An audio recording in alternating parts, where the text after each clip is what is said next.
আজ নিয়ে এসেছি শিঙ্গি মাছ, মানে দেশি ভাষায় বলে জিওল মাছ। আজকে তোমাদেরকে দেখাবো জিওল মাছের রেসিপি।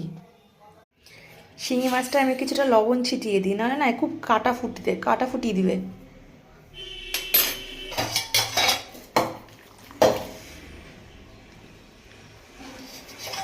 তেল গরম হয়ে গেছে, শিঙি মাছগুলো দিয়ে দেবো।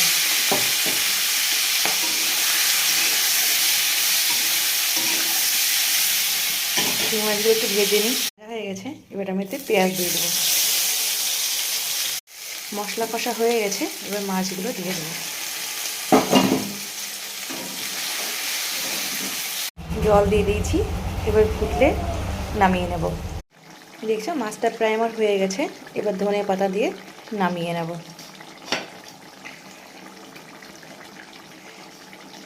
এটা একদম সহজ সিম্পল রেসিপি।